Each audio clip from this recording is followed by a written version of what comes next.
everyone, my name is Michelle and I'm a volunteer at the Colorado Wolf and Wildlife Center. And if you are just following us, you might not know who I am.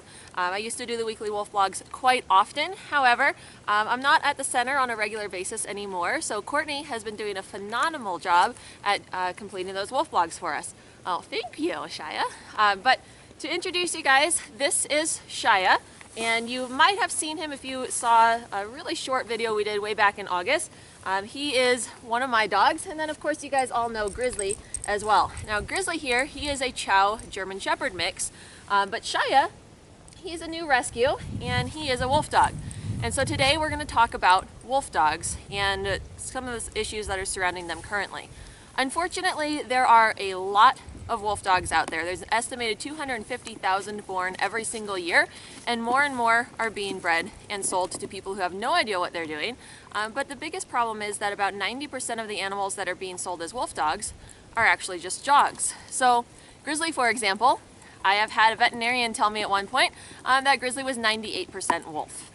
Now the problem is, veterinarians don't get trained on how to identify wolves or wolf dog mixes. So when she saw him, she assumed that he was part wolf because she had seen previous animals that were mislabeled as being wolf dogs that looked a lot like him. But Grizzly, like I said, has no wolf in him. Now the problem is, a lot of these dogs that are mislabeled as wolf dogs get passed off as being a lot higher content than they are. And they're told, oh yeah, this will be a great pet, it'll be good with your family, good with your kids, good with your cats, all of this nonsense. But unfortunately, you get a lot of people who end up with real wolf dogs, and then they have a big problem. So the issue is, with all these dogs being passed off as wolf dogs, and let's say, for example, Instagram is an awful place for misrepresentation. There are some accounts out there that have dogs, Husky Malamute mixes, that have over 1.5 million followers, and they're claiming that this dog is a wolf dog. And it's very famous, and unfortunately, being labeled as a wolf dog, people see this awesome animal and they say, man, I want one just like that. I think I want to get one. And most of the time these people are going to end up with more misrepresented dogs, but occasionally you'll get an animal that is actually part wolf. So Shaya here, for example, he is a low content wolf dog. So what that means is he's less than half wolf.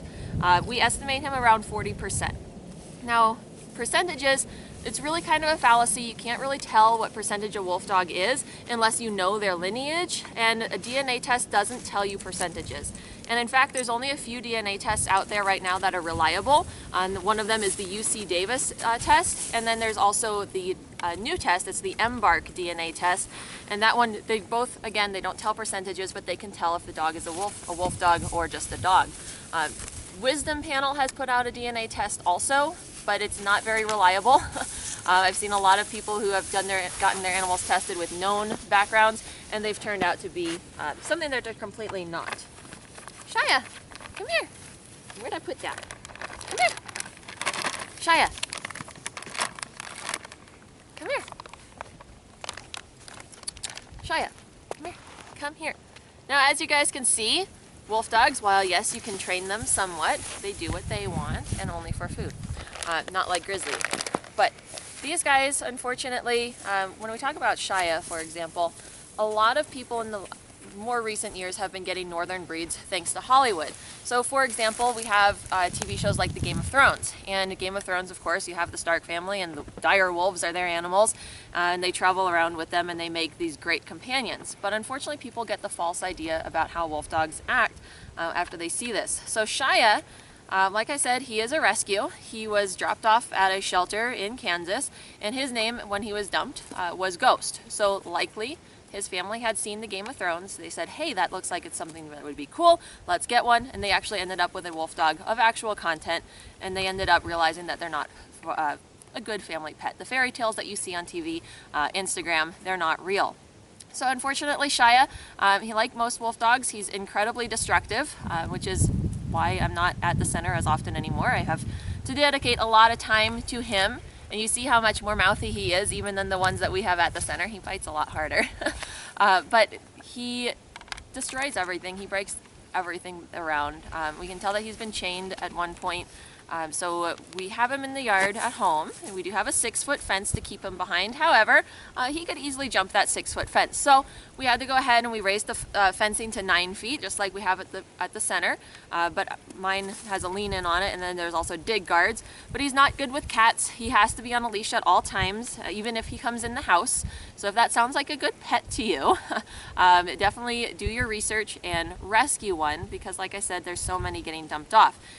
In fact, over the last 5 years, there's been a 700% increase in the number of Malamutes, Huskies, and wolf dogs that are being dumped in shelters. So do a lot of research, guys. These are not pets, and keep in mind that most of the animals that people have that they are calling wolf dogs or wolves are just dogs. So likely if it's walking off a leash, if it's good with cats, if it's good with other house pets, if it's easy to housebreak, it doesn't destroy anything, it's probably just a dog. And unfortunately, you know, Instagram doesn't help with that, nor does other social media, because there's so much misrepresentation out there. So again, I hope you guys enjoyed our weekly wolf blog. We will be talking a lot more about wolf dogs. I'll kind of pop in again once in a while so we can talk about more wolf dog conversations with Shaya here, and of course with Grizzly, who is rolling around in the snow. Going over. All right.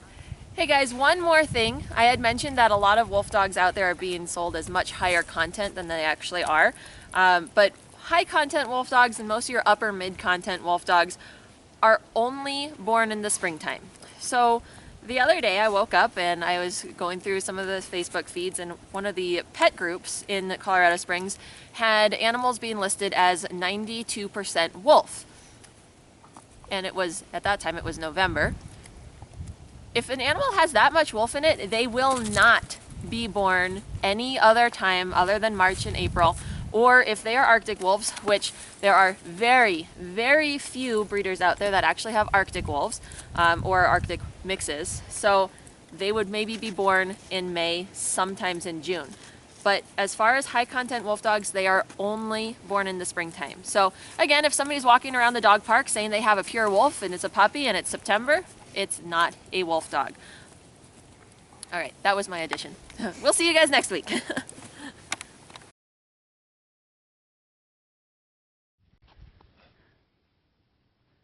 Wait, don't we have to go down there?